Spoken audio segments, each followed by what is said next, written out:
Moi, c'est Traoré Zoumana, étudiant en Master 1 de pharmacie à l'université privée Euromed située au Point E. Bon, comme on dit souvent, c'est le jeu. Il y a des gagnants, il y a des perdants et cette fois-ci, la défaite était en notre faveur. Mais on espère que les prochaines rencontres et on va bien représenter notre université. Bon, surtout il y a l'arbitrage. Voilà. L'arbitrage a été en notre défaveur. Ça c'est un truc et il y a aussi le retard. Voilà, il y a aussi le retard. On a dit le match devait commencer à 16h et on a nos coéquipiers qui ne sont pas vite arrivés, donc on a dû commencer en mouille et tout ça. Le temps de rentrer dans notre match, il était déjà un peu trop tard. Oui, l'ambiance a été, surtout nos adversaires. Vraiment, tout le monde a été fair play. C'était vraiment bien. Oui, on remercie notre sponsor ou bien notre partenaire DAFA Pharma de nous avoir permis de côtoyer les autres universités. Ça, c'est l'université de Thiès. Je crois qu'il y a aussi des universités à l'UQAD et c'est une première. On espère qu'il y aura beaucoup de rencontres en ce genre. Oui, bien sûr. Oui, ce sont des activités à perpétuer parce que, comme je viens de dire tout à l'heure, ça nous a permis de rencontrer des personnes qu'on ne connaissait pas et on espère qu'à l'avenir, il y aura plusieurs universités qui auront la possibilité de participer. Déjà, nous, c'est une faveur pour nous parce que la plupart des universités qui participent à ce genre de trucs sont des universités publiques et ça fait plaisir de voir des universités privées participer à ce genre de trucs. Moi, c'est Traoré Zoumana. Merci. Avant tout d'abord, je suis Lamine Ndiaye. Je suis boxe UFR Santé de Thiès. Aujourd'hui, nous avons fait un match. C'est un tournoi, mais nous avons fait un premier match. Nous sommes face à une bonne équipe de Euromed. Aujourd'hui, nous avons fait un match. Bien vrai que le match ce n'est pas facile, mais l'équipe gère le certes, ce n'est pas facile parce que nous avons un bloc défensif, c'était un peu dur, mais l'équipe parvient à réussir et à trouver des failles. Donc, je me remercie d'abord mon équipe si exploit bon et encourager aussi Euromed parce qu'ils n'ont pas démérité. Ils ont bien joué, mais malheureusement, voilà, def nañ ay perte de balles yoo xam ne moom lañ exploité ba malheureusement moom lañ réussir daal di koy gagné.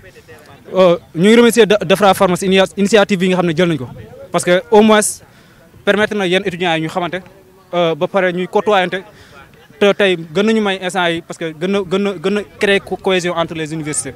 Donc ñu leen di remercier ci initiative boobu nga xam ne def nañ ko bon di ñaan rek après yu mel ni di faral di am parce que l'avenir a besoin de ça. Bonsoir. Bonsoir à tout le monde. Moi, c'est Dr Nia Fatou Bintou.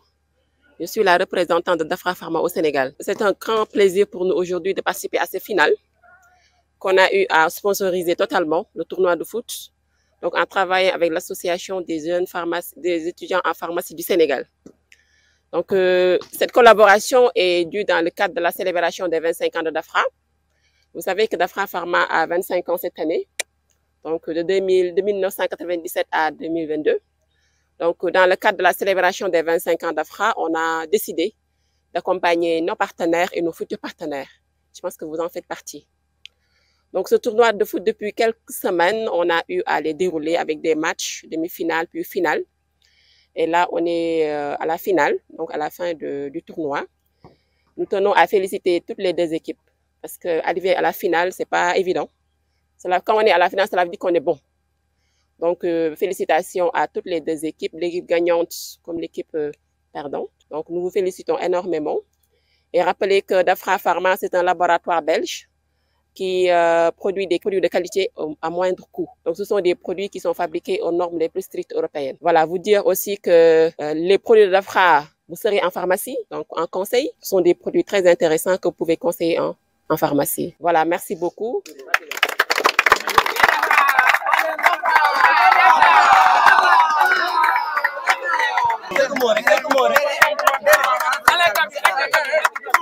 Bonsoir.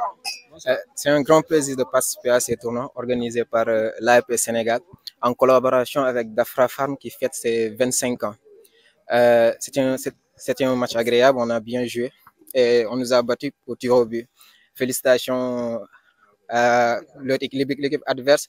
Vous n'avez pas démérité aussi. C'était un agréable match. Nous sommes amusés et tout. Merci beaucoup.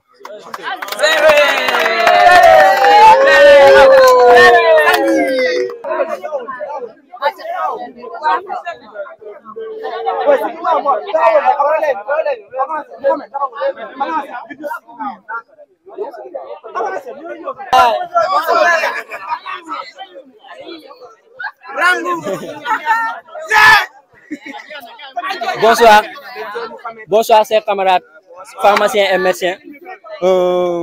Je suis très ravi d'être ici aujourd'hui pour participer à cette tournoi organisé par l'AEP Sénégal en partenariat avec Dafra Pharma qui fête ses 25 ans. Nous sommes très ravis de ce partenariat. Ça nous permet, nous, en tant qu'étudiants, de connaître les produits de Dafra Pharma pour ultérieurement, lorsqu'on sera présent au niveau des officines, de bien pouvoir les présenter aux patients. Merci beaucoup. Avant de partir, j'aimerais féliciter aussi l'équipe qui a laissé toute leur occupation pour venir aujourd'hui jouer cette finale. Et merci à l'équipe adverse aussi.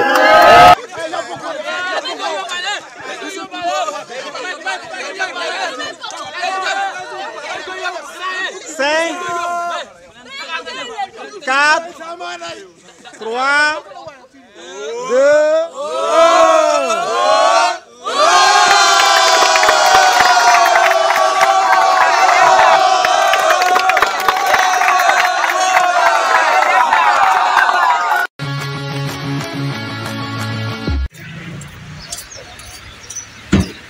1. Assalamualaikum. Madame Sène Ndeye Fatou Kane, sage-femme au poste de santé NORAD, chargée d'assurer l'intérim de l'infirmier chef de poste. maa leen di nuyu yéen ñëpp ku ci nekk ci turam ak ci santam di rafetlu seen teewaay yéen waa Dafra di remercier tamit sama personnel bi ma àndal ñu ànd fi di liggéey. Bon Dafra ñu ngi rafetlu seen liggéey ndax bu ngeen ñëwee ci poste bi par l'intermédiaire de madame Mané la parce que moom moo nekk ci zone am moom la ñu xamanteel te mu dëkk ci gox bi tamit li gars yi di wax naan dëkk ci dëkk bi defar dëkk bi la ñu wax ndax bu ko neexoon tey jii appui boobu mu am mën na ko yóbbu ci yeneen poste parce que am na ñeneen ñi mu xamanteel xëy na yàgg na ci terrain bi jot na xamanteek ñooñu mais dafa dëkk ci gox bi am possibilité jàppale goxam defar goxam mu indi ko ci gox bi ñu defar ko muy poste de santé NORAD ñu ngi koy rafetlu gis ngeen liggéey bi nii macha allah suñu dal yi gis ngeen ni mu meloon donc bi ñu ñëwee tamit def retouche macha allah day gën a accueillante structure bi gën a accueillante mu neex population bi te population bi tamit ku dugg si tamit day def constat boobu ah xanaa dafa am da ngeen nekkoon ci chantier ñooy leen non c'est un laboratoire Dafra qui nous a offert ça gratuitement wax dëgg yàlla te sabablu wuñ ko ñoom ñoo jël ak seen propre initiative bopp ñëw ne dañ ñu koy defaral loolu nag ku la ko defal lu ne wax dëgg yàlla amulee ko lu dul cant ak ngërëm te nag ñu nekk laboratoire boo xamante ne tamit dimbal njaboot lañ vraiment de bons produits à des prix imbattables vraiment ñu ànd di liggéey boobu ba léegi pour la population la santé de la population vraiment ñu ngi leen di remercier madame seen taxawaay di ko rafetlu encore di leen ñaanal yàlla gën a yokk lab bi mu jëm ca kanam ba yeneen partenariat mën see juddu yeneen lëkkaloo mën see juddu ñu gën a liggéey ensemble pour le bénéfice de la population. Bonjour, c'est madame Sène Ndeye Fatou Kane, sage-femme d'État au poste de santé NORAD, chargée d'assurer l'intérim chef de poste. Donc aujourd'hui on s'est réunis ici pour l'inauguration des activités menées par le laboratoire Dafra en vue d'aménagement et de rénovation du structure. Et la population a été bien satisfaite par rapport à cela et tout mon personnel aussi. Vraiment, on les remercie, on est des partenaires, on travaille, on chemine ensemble depuis pas mal de temps et on est satisfait de leurs produits, de l'accessibilité de leurs produits et de la qualité surtout de leurs produits. Donc on vous réitère notre remerciement, votre engagement pour la santé de la population. Vraiment, on est ensemble et le meilleur reste à venir en tout cas. Le nom. Madame Ndiaye, infirmier d'État en chef de poste.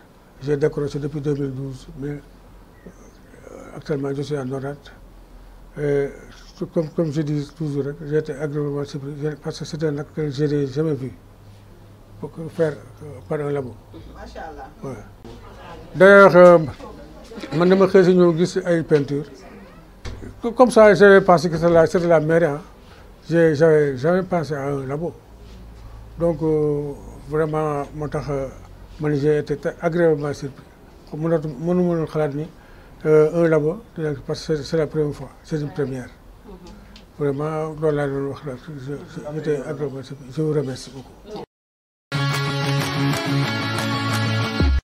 maa ngi ne salaamaaleykum maa ngi nuyu ku si nekk sa tur ak sa sant di sant yàlla suñu borom bi ñu fekkee bés bi tey dañoo am suñu partenaires yoo xam ne dañoo ñëw seet si ñu tellement qu'ils ont bien fait dans cette maison là depuis belle lurette nous sommes là lii mosu fi am si biir kër gi donc ils ont renouvelé encore la maison mu doon kër gu bees te li sama devoir mooy au nom de mon personnel maa ngi sant tout le labo du planton au directeur. di leen sant bu baax baax dañu ñaan yàlla aussi vraiment li yàlla na doon loo xam ne vraiment suñu jigalaay la bu doon seen jigalaay aussi franchement en tout cas je ne dis pas que vous êtes meilleurs vous êtes les meilleurs mais vous faites partie des meilleurs parce que quand bu ngeen ko xoolee poste santé yu bëri amu fi mais ñii ñoo ko fi def kon te man je dis vraiment jaarama Dafra au nom de mon personnel. Je remercie la présence du labo Dafra qui est au sein de notre poste santé à mon nom et au nom du personnel. Je remercie vraiment le planton de Dafra au directeur. La cause qui a prouvé ce remerciement, c'est un collaborateur. Le Dafra est une boîte, c'est un collaborateur à moi. Nous travaillons ensemble. Donc, je ne dis pas que vous êtes les meilleurs, mais vraiment vous faites partie des meilleurs. Parce que si vous voyez cette phrase que j'ai répétée, il y a pas mal de postes santé que vous avez renouvelés. Donc, je dis vraiment diarama à Dafra. Le produit Dafra, ils font partie, mais pourquoi nous sommes fait? Parce que je suis un décharge Mbebes. Donc, toutes les salitudes du Sénégal, de Dakar, fili kon bii ne Mbëbës moom xam na ne Cheikh Sang fii soj banque fii kii irritation aussi mu ngi fii maanaam wokkatu bi mu ngi fii donc moi je me dis que les produits Dafra moom franchement parler damay ñaan yàlla moo naa dem ñoom ba jeex tàkk. Ok, bonjour, c'est Madame Niass, laboratoire Dafra Pharma. Donc, nous tenons vraiment à vous remercier, Monsieur Camara, parce que ce n'était pas évident. 40 jours après le décès de votre femme, vous avez laissé les prières là-bas, vous avez laissé les gens là-bas. C'est parce que Dafra est important pour vous. Si ce n'est pas important, vous allez nous dire que juste de demander quelqu'un pour l'inauguration. Mais c'est parce que Dafra est important pour vous. Et nous tenons vraiment, vraiment à vous remercier encore, à vous réitérer nos remerciements les plus sincères. Parce que ce n'était pas évident. Et la collaboration aussi, ça date de longtemps. Et là, je pense que ça ne va pas arrêter ici. On va continuer cette collaboration. Donc, jusqu'à ce que Dafra fête 50 ou pourquoi pas 100 ans, même dans la santé quand même, et la prospérité. Machallah, merci vraiment. Merci.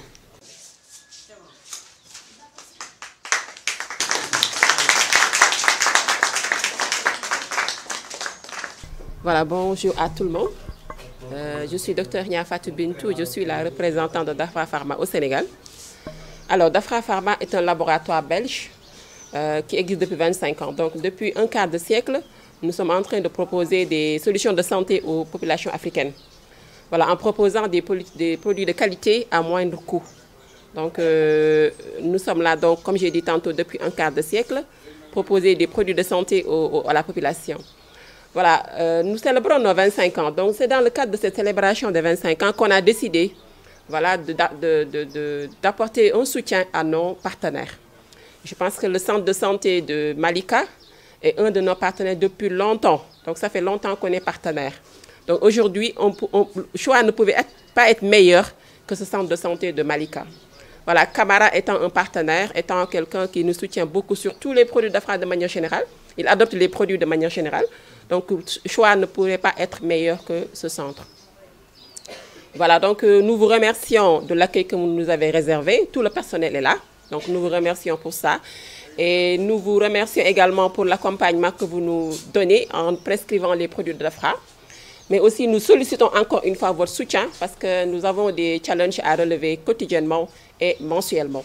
Donc, nous vous confions encore une fois la gamme de Dafra Pharma et vous dire que le meilleur reste à venir, Inch'Allah. Donc ça, je peux dire que ce n'est pas un début, parce que ce n'est pas la première fois qu'on fait des actions dans ce centre-là. Donc on a eu accompagné plusieurs fois Camara et je pense que ça, dans le cadre de la célébration des 25 ans d'Afra, c'est un geste qu'on a eu à faire aussi pour lui montrer notre gratitude, pour lui montrer notre fidélité, pour lui montrer également qu'on tient beaucoup à lui et à son centre. Oui, l'activité d'aujourd'hui est très importante pour nous parce qu'on est en train de concrétiser des activités qu'on avait annoncées dans le cadre de la célébration des 25 ans de Dafra Pharma. Dafra Pharma, donc, comme j'ai dit tantôt, étant un laboratoire belge qui œuvre également dans le social.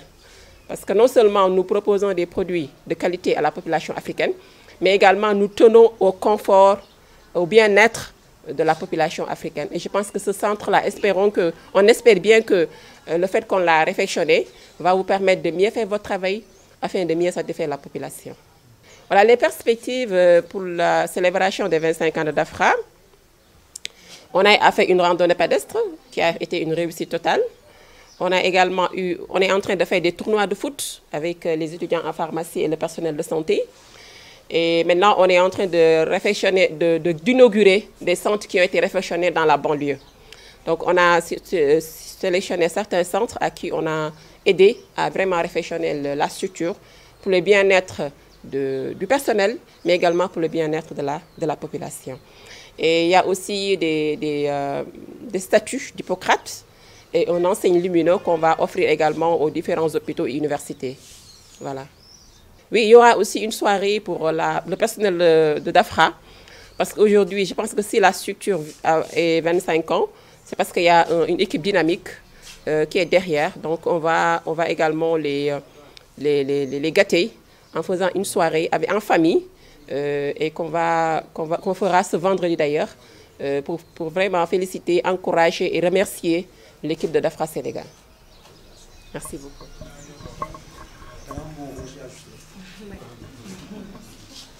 Alors, les perspectives de Dafra Pharma, il y a premièrement, on va parler des produits, parce que Dafra ne cesse d'innover.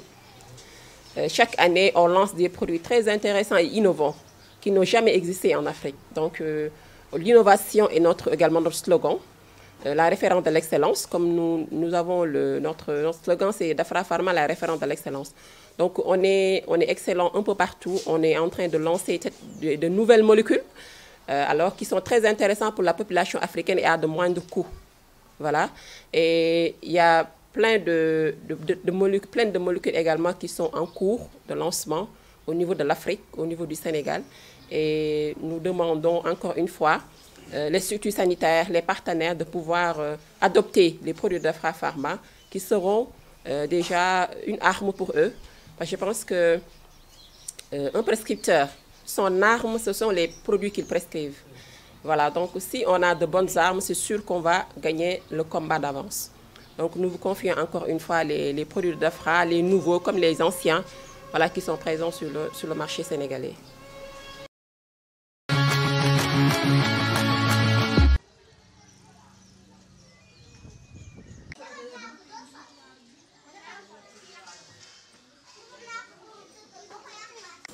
L'ensemble de tous les relais et les adogènes qui nga gis ni mooy Badiane Aïda. C'est elle la présidente du département, mais elle aussi elle est ma présidente des Badianou Gox. Qui nga gis ni c'est la dépositaire du poste de santé. Qui toog ni aussi c'est une maman, elle fait partie de l'équipe. Elle est au niveau du PV, Maman Soumboulou. Keneen ki ci topp mooy Diallo, c'est lui qui assure la sécurité des personnes et de nos biens dans le poste. Keneen ki nga gis aussi c'est pas Abbas, moo nekk au niveau de la caisse. Ki nga gis ni moo nekk tonton Gadio, il est en même temps un délégué du quartier, mais en même temps le représentant du personnel de ce poste. Il fait partie aussi des anciens. Qui sama xarit la mama kii moom sama xarit la waaw sama xarit la ci biir poste bi kii ni derrière il fait partie de l'équipe du poste mais en même temps un acteur communautaire. Je pense boo gisee ma présenter la ko nii c'est pour te dire que nous sommes en famille et fierté bi nga xamante ne moom laa am ci biir poste bi mooy nous avons tous les éléments qu'il faut pour la bonne marche de ce poste. Parce que non seulement nous avons des leaders, mais nous avons des responsables. Boo xoolee entité yi fi toog yépp c'est eux qui représentent le poste. Presque chaque poste, chaque service am na ku ko fi représenté. C'est pour vous dire que nous dañoo organiser wu ba nga xamante ne képp ku fi ñëw boo xoolee structure bi du ñu naw ndax dañoo naw suñu bopp ba pare. Su ma fi nekkul le poste marche très bien, su ma fi nekkee day marche tamit. Loolu aussi fierté boo xamante ne je tiens vraiment à le témoigner ici. Le CDS, les acteurs communautaires, le personnel y compris, ñoom ñëpp ils sont tous vraiment engagés. Kon bu yàlla defee ngay dugg fii avec les délégués di dugg fii ma leen di tooñ parfois yàlla dogal tey jii nga ne dañ ñuy may ci dara loo xamante ne daf ñuy jëmale kanam. Nous ne ferons que vous remercier te woowal la ñi nga xamante ne suba aussi ñoom dinañ ko véhiculer ba mu yegg foo xamante ne sax xalaatoo ko woon. Kon don bii nga def ci nii bu ko xeeb ndax yemul ci ñii kese mais jàppal ne 34 quartiers yi ñuy polariser yépp ils seront au courant que Dafra est entré dans ce poste et ils nous ont amené ceci ou cela. Ndax teraanga du tuuti te nit buy def lu baax dafay rafet. ñi ngi ko war a wax nga wax leen ko ñi ko war a gis ko pour que ëllëg képp koo xamante ne yor nga xel boobu wala xalaatoo ko woon nga am ci xalaat boobu nga kii parce que nous sommes dans une structure publique te kii di public di social kon fii ñi fiy dugg di nga gis koo xamante ne loxoom jot na ci gannaaw di nga gis koo xamante ne loxoom jotul ci gannaaw kon nous avons besoin un partenariat boo xamante ne il va nous apporter quelque chose de positif. En tant que responsable, man li may ñaan ci biir poste bi c'est pas ce que je vais amener chez moi mais loo xamante ne képp ku ma ko andi képp ku ci teg bët di nga ne ah wala keneen bu ko gisee dina ci gis boppam. Ngeen andi ñu loo xamante ne aussi nekkoon na fi un besoin di leen ñaanal vraiment yal na yàlla gën a yaatal yéene bi ba lépp loo leen mën ren ngeen mën ko déwén ak lu ko raw. Poste yi aussi yaatu nañ. Kon si vous avez choisi le poste de Déggo, nous ne ferons que vous remercier, vraiment. Le staff est là pour ne pas monopoliser la parole, parce que ku nekk ci ñoom c'est un porteur de voix, ku nekk ci moom wax naa la lan la représenté ma bëggoon ku nekk rek jël wax ci xalaatam daal. Sur ce, merci, je vous remercie. Solo dégg nañ li ngeen wax dégg nañ également collaboration bi am seen digganteeg poste de santé Déggo bi. te yaakaar naa aussi loolu bu amee rek ça veut dire que ñi fi nekk doon technicien di jëfandikoo seen garab bi gis nañ ci njëriñ ba tax lii mën a am donc li ñu def kay mooy ñaan xam naa du nekk yeneen 25 ans yu ñëw mais na ngeen fi nekk yeneen 25 ans muy 50 ans waaye lii nag nañ koy far def at bu nekk yaakaar naa dina gën am solo. Dafra bien sûr donc pour avancer dans la cérémonie comme ni ko madame Faye waxee ñi fi toog pour l'essentiel c'est les membres du personnel puisqu'ils ont le représentant ici au nom de Kalidou Gadio xam naa dañ koy jox kàddu gi mu wax ci seen tur moom bu waxee seen tur wax na ci turu personnel bi yëpp su paree ñu jox monsieur le secrétaire exécutif le président certainement il est empêché c'est son adjoint donc moom bu jëlee kàddu population bi lay jël bu paree ñu delloo kàddu gi madame Faye moom mu tëj cérémonie bi je pense que ça peut aller comme ça donc mun nga jox kàddu gi monsieur Kalidou Gadio en tant que représentant du personnel mu ngi sa ginnaaw. man maa ngi tudd Kalidou Gadio nekk agent ci poste de santé Déggo nekk délégué du personnel di leen nuyu di jiital ci nuyoo bi ki nga xam ne moom mooy responsable poste bi di ci teg ki nga xam ne ñi nga xam ne ñoo tax ñu dajaloo tey toog fii muy représentante Dafra du laboratoire boo xam ne tey laa ko xam parce que je crois que seen délégué bi fi njëkk a ñëw man la fi njëkk a fekk muy madame kii bu dul bi fi njëkk a ñëw mais xam naa laboratoire bu yàgg daal di jéggalu di sant aussi personnel bi parce que bu ñu mën a collaborer ak Dafra tey rek c'est parce que duñu wax personnel bi yëpp mais am na ci membre personnel ñi nga xam ne ñoo féetewu boor wàll woowu mooy ñiy prescrire parce que nit ki da nga koy présenter garab mu am ci confiance mun ko prescrire di nga ko présenter garab mu am ci confiance mu prescrire ko du ci gis résultat mu bàyyi mais bu jàppee ci garab diir boobu yëpp c'est parce que am na ay résultats yu mu am ci garab yooyu donc loolu satisfaction la seen côté yéen waa DAFRA di remercier toujours personnel bi comme ni ko madame Faye waxee fii personnel bi benn lañu personnel bu suude la bu nangoo liggéey la preuve képp ku dugg ci poste bi bu fekkee ne mosoo fee ñëw da ngay dégg poste de santé waaye boo duggee da ngay yaakaar ne lii kat man est-ce que jaawalewu ma lii du poste de santé lii xanaa centre de santé la loolu nag gannaaw bu ñu remercier personnel bi ngeen fiy fekk dafa am ñu leen soutenir muy lan CDS bi dañoo am benn CDS bu dynamique boo xam ne au moins ñu ngi jàpp ñu ngi def seen rôle ku dugg ci poste bi boo xoolee rek da ngay kontaan te loolu dafa bokk ci faj nee nañ ku seexlu nit déjà faj ba day sooxe waaye boo duggee nga xool nit am ci moom confiance nga gis accueil ba déjà loolu dafa bokk ci premier pas yiy faj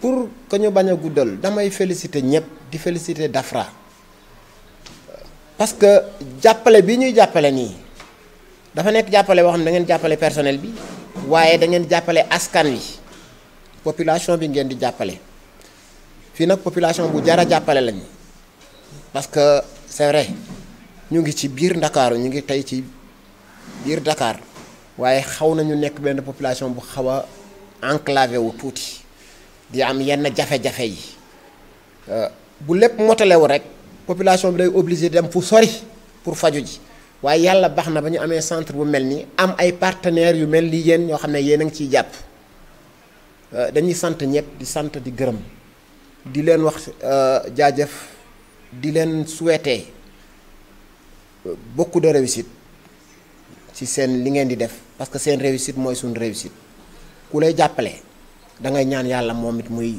avancer parce que fu avancer nga avancer kon ci yooyu kàddu rek laa leen di sant di leen gërëm di santaat ñëpp di ñaan yàlla non seulement comme ni ko si waxee au lieu de 25 ans waaye chaque année ñu feete lu mel nii yàlla mën na ko te yàlla na ko yàlla def merci. Bon, je m'appelle Khalidou Gadio. Je suis agent du poste de santé d'Ego. Je peux dire que je suis le premier ici. Ça fait 45 ans que je suis là. Depuis la création du poste en 1977, je suis le premier à être engagé. Donc, je sais ce que je dis. Le poste de santé d'Ego, c'est un poste de santé un peu spécial. On peut dire que ça dépasse un poste de santé. C'est un centre de santé. Avant tout, je vais féliciter le responsable, Madame Faye. Elle est exemplaire. Je félicite tous les membres du personnel. Je félicite le CDS. Le CDS est en train d'abattre un grand travail. Si vous voyez le poste, on peut dire que c'est un centre de santé. Je féliciterai aussi le laboratoire DAFRA. C'est un laboratoire qui nous aide. Ça, c'est la preuve. Je féliciterai aussi les prescripteurs. Parce qu'il faut avoir confiance aux médicaments qu'on vous présente pour pouvoir prescrire ces médicaments-là pendant tout ce temps-là. C'est des médicaments de qualité, à moindre coût, apprécié par les populations. On est dans un pays sous-développé. Tout le monde n'a pas les moyens d'aller dans des cliniques. La majorité des populations se rabattent sur les postes de santé. Donc il nous faut des laboratoires comme DAFRA qui ont des médicaments de qualité à moindre coût pour pouvoir s'en sortir. Je félicite tout le monde et souhaiter vraiment beaucoup de réussite au laboratoire DAFRA. Donc c'est le numéro 2.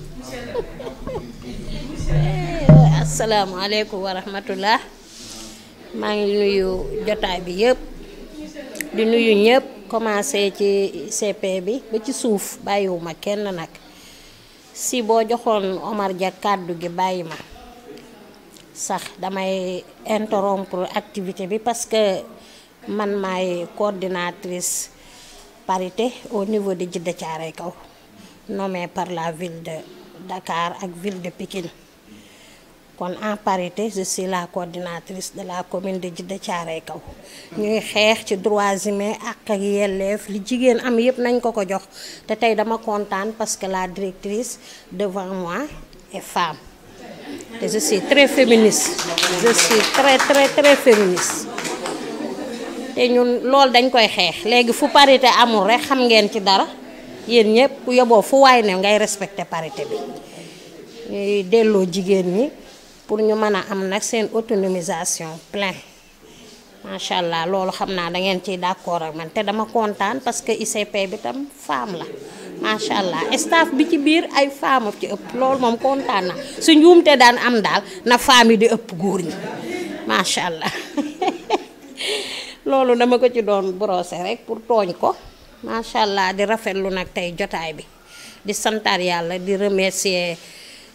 moom mooy monsieur le maire tey moo fi représenté maire muy Seydou Sy di féliciter tam Omar comme secrétaire exécutif mais ñëpp rek ñi fi nekk ñëpp mais Mayrem mi tam dafiy ñëw ndax maay seen présidente waaye moom tey mu ñëw représenté tam bàjjen yëpp ndax l'honneur est partagé ñu woo ko mu ñëw fekke ko ndax buñ fi jógee rek lu baax dañ koy yaatal directrice kontaan nañ trop.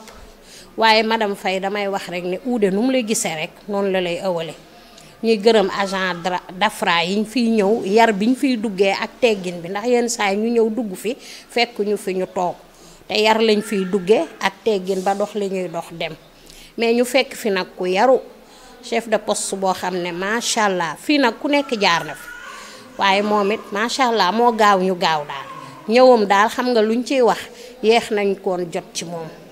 te tey yàlla indi nañu ko muy ku gëm liggéey bëgg li mu nekk mook staff bi mu fi nekkal yépp nag yàlla dimbali ñu ku nekk xam na ne santé temps yi macha allah mu ngi am ay dogalu yàlla luy wàcc di ñëw ñëpp di leen joxoñ ak di wax mais nag santé di lu baax nag ndax li ma wax keroog rek ma ne nit ki li muy nekk añ bi muy togg sax ci lay defee erreur léeg-léeg nga togg añ xorom bi ëpp wala kaani bi ëpp mais dañ lay comprendre muy ñuy ñu baax nag macha allah koo ci tasel rek nag bis boobu àndul ak benn ndog-ndog soo ko jàppoon benn danga koy jàppaat fukk kon yéen su ngeen jógee pour ñëw dimbali dañuy kontaan rafetlu loolu man koo partager ba ñëpp jot ci di leen ñaanal yàlla li ngeen man ren yàlla na ngeen man lu ko ëpp fii ak 100 ans ñu di leen gën a dégg ngeen kawe waaye madame Faye ak staffam it yàlla jàppale leen ba lépp loo xam ne day lore wala muy ndokk yàlla nañ ci yàlla musal fii ci déggoo ak feneen ak district bi ñuy servir sant nañ leen gërëm nañ leen gis nañu taxawaay bi rafet na madame Faye yow lu baax rek ngay am ñu baax rek ngay xam ndax xale nag bu loxoom setee mu mën a bokk ak ay mag te bi nga fi ñëwee ba tey gis nañ ne ay paa yi dem ci kanam macha allah lañ fi gis waaye gisuñu fi luy dellu ginnaaw yàlla dëppale laa kit sa staff fii amul ma dem te ñëw amul jàppal ma kenn déggu fi dara lu dul jàmm te yàlla na yokk kontaan nañ torop rafetlu nañ ko di leen ñaanal yàlla muus mu dox sax dugg ci biir déggoo gi muusu déggoo rek yàlla na ci jàmm di njëkk jàmm di ci mujj ñu ngi leen di ñaanal bu baax a baax kontaan nañ jërë ngeen def. voilà asalaamaaleykum maa ngi tudd Omar Dia secrétaire exécutif adjoint du CDS poste santé Ousmane El Hadj Ousmane Kairé nekk aussi au niveau acteur communautaire comme ni ko madame Faye waxee may jiite les acteurs communautaires qui sont au niveau de Deggo ak aussi au niveau du district santé de Pikine en tant que relais donc may wax ci tuuru alors CDS bi di nuyu ñëpp di jiital nuyoo bi madame Faye le chef de poste la responsable de la formation sanitaire di ci teg la directrice de labo DAFRA aussi encore ak ñi mu àndal di nuyu aussi le personnel di jiital alors le délégué du personnel monsieur Allo Gadio qui est acteur communautaire qui est aussi encore un leader communautaire au niveau de sa zone en tant que délégué de quartier di nuyu la présidente Badiane qui est présidente Badiane qui coordonne les activités de Badiane au niveau du poste mais en même temps aussi nekk présidente de Badiane au niveau département du district santé de Pikine di nuyu Badiane Maram le personnel qui est là vraiment le dynamique madame Sarr madame Ba Diary qui est le dépositaire ak suñu yaay yi donc may rafetlu vraiment cette rencontre là en tant que représentant soit de la communauté parce que le CDS a été mis en place par la communauté parce que ñun suñu liggéey yëpp mooy lan en tant que association donc de l'effort pour la santé publique donc ñun on contribue à la promotion de la santé de l'individu de la famille et de la communauté lépp luy ñoŋal mbirum faj mi ci kër gi loolu mu tax a jóg pour que population bu ñu ñëwee seen besoin yu am seen soxla ñëw fii ñu mën ko fekk fii ñu mën ko amee ni moo gën a baaxee dafa lëkkaloo aussi que poste santé structure am na ñuy faj am na matériel mais aussi dafa war a am aussi lu ko des produits parce que population bi bëgg na pour ñu jox ko ay produits yu baax pour que bu ko jëfandikoo mu mën a wér loolu lay rafetloo bon alors li ko la collaboration DAFRA bu mu am avec le poste santé ba ñuy manipuler ko ces produits sànq dégg naa c'est un produit de qualité la accessible sur le plan coût je pense bien donc te yaakaar naa ne population bi fi nekk loolu lañ soxla parce que nekkuñu population bi nga xam ne dañoo aisé de trop ba tax na bu ñu amee garab yi nga xam ne dafay yomb si ñoom te baax loolu yaakaar naa ne les prestataires yi nekk nii ñoom mën nañ juger si loolu xam ne donc vraiment moo tax ñuy précis ñuy manipuler le produit là donc ñoom aussi vraiment may leen sant di gërëm si loolu parce que nit da ngay xool li baax si sa patient wala sa patiente nga mun ko jox mu mun a wér donc maintenant accompagnement bi ngeen def ak don bi ngeen def lu jëm si alors matériel de bureau lu jëm si aussi encore matériel de travail muy alors je crois bien si celi y a am na lan encore chaise table am na pèse personne thermomètre donc yooyu aussi encore y en a des produits bon voilà donc yooyu yaakaar naa dañ day améliorer les conditions de travail donc day renforce aussi la qualité sur l'offre de service parce que baax na que kii di liggéey le prestataire mu nekk dans de bonnes conditions parce que loolu day jox alors plus de motivation donc motivation yooyu muy joxe da koy gën a engagé dans le travail de telle sorte que accueil bi day gën a baax parce que day am sawarte pour mën a waxtaan ak patiente bi de telle sorte que patiente aussi dina mën a yëg ni vraiment man kii ma jàkkaarloo mi may yëg de telle sorte que loolu de bouche à oreille dafay am solo donc day améliorer vraiment la qualité de l'offre te ñun en tant que CDS loolu donc lañ soxla képp ki nga xam ne vraiment communauté bi bu ñu ñëwee li ñu soxla ñu am ko aussi ñii di faj mën leen yëg nga xam ne dina leen mën a toppatoo bu baax donc vraiment au nom du CDS de la communauté on remercie DAFRA, hein, et aussi on félicite vraiment, on encourage la collaboration bi nga xam ne DAFRA am na ko avec la Poste di ñaan nag mu continuer waaw muy continuer à chaque fois que de besoin, que vraiment s'il y a des besoins qui se font sentir pour ngeen mën a accompagner, que DAFRA nekk à côté. Voilà, donc ma leen sant leen gërëm di leen wax nag baati laa amoon di moo doon baatu mbégte ah, donc di leen koy yeggee voilà. Bon. Rebonjour à tous, c'est Madame Faye Aïssatou Diouf, infirmière chef de poste de El Hadj Imam Kairé, ex-Dego.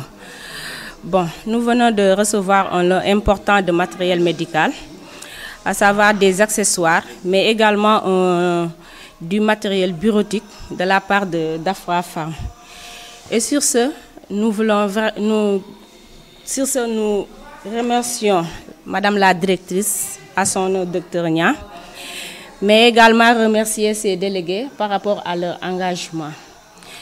Et je ne saurais terminer sans pour autant remercier tout ce staff qui est là, car nous sentons tellement à l'aise dans notre fonction.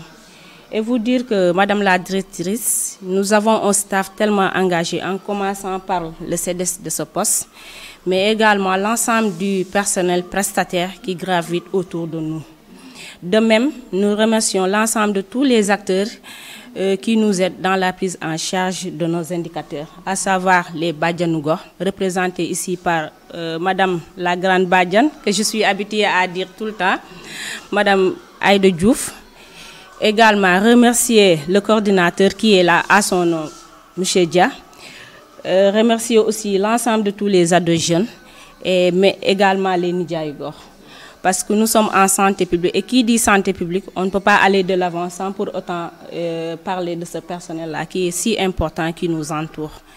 Et sur ce, vraiment, pour ne pas monopoliser la parole, je prie au bon Dieu pour que chacun parmi vous puisse retourner dans vos familles respectives. Je vous remercie. Par rapport aux produits de DAFRA, nous prions au puissant que vraiment le partenariat soit pérennisé. Et pour dire aussi, il y a l'accessibilité, mais également il y a l'efficacité aussi des produits. Et d'où la raison pour laquelle DAFRA est là. Parce que nous été l'efficacité, je pense qu'ils ne seront pas là. Vraiment, on s'y voit parce que c'est accessible, mais également le coût aussi, machallah, de même que l'efficacité des produits. Le nom, c'est Madame Faye Aïssatou Diouf, ICP de ce poste. Je vous remercie. Voilà, bonjour à tout le monde. C'est Dr Nia Fatou Bintou. Je suis la représentante de DAFRA Pharma au Sénégal. Alors, nous vous remercions pour l'accueil que vous nous avez réservé. Un accueil chaleureux que nous avons apprécié. Alors, DAFRA Pharma, c'est quoi? DAFRA Pharma, c'est un laboratoire belge qui existe depuis 25 ans. Voilà, donc qui propose des solutions de santé à la population africaine depuis 25 ans. Et ces solutions de santé, ce n'est d'autre que des médicaments de qualité à moindre coût. Donc nous sommes un laboratoire belge qui produit que des produits de qualité avec les normes les plus strictes européennes. On a 25 ans cette année, donc 1997-2022. C'est dans ce cadre qu'on a dit, OK, on a 25 ans, mais on va soutenir les centres de santé qui nous ont permis d'être là, d'avoir 25 ans. Alors, le choix de poste de santé de Dego n'est pas un choix fortuit, parce que c'est un poste qui nous soutient, qui manipule les produits DAFRA, qui nous aide à se développer. C'est pourquoi nous aussi, tout ce qu'on a eu de peu ou de mois, on a tenu à les accompagner durant les 25 ans. C'est pourquoi on est venu voir les responsables, tels que Mme Faye et Mme Ba, qui est la responsable au niveau de la consultation pédiatrique. Ils nous ont dit leurs besoins. Donc, une table de consultation, une chaise, télévision et certains accessoires qui vont faciliter la consultation, leur travail et éventuellement mettre à l'aise les patients. C'est pourquoi on a voulu honorer ces besoins. Donc, on a amené ce matériel sur place pour les aider à mieux faire leur travail. Donc, il y aura pèse-personne, il y a également des thermomètres mais également des otoscopes pour pouvoir bien faire leur boulot. Donc, c'est dans le cadre de la célébration des 25 ans que nous donnons ce don de matériel au centre de santé de Dégou et leur confie encore une fois les produits de DAFRA parce que nous avons un challenge à relever. On vient d'avoir 25 ans de succès. Nous remercions Allah sur ça, mais nous avons également des pas à faire dans l'avenir. Et ces pas, nous ne pouvons pas les faire sans vous. Parce que c'est vous qui nous aidez à se développer. Si vous ne prescrivez pas les produits de DAFRA, on peut dire que DAFRA est mort. Parce que c'est vous qui nous aidez à développer les produits. Et je pense que les produits de DAFRA, ce sont des armes puissantes. Parce que la préoccupation d'un prescripteur, c'est d'avoir de bons médicaments afin de soigner les malades. Alors, les produits DAFRA allient deux intérêts. Premièrement, ce sont des produits de qualité. Deuxièmement, ce sont des produits très accessibles. Donc ça, je pense qu'on ne peut pas avoir meilleur.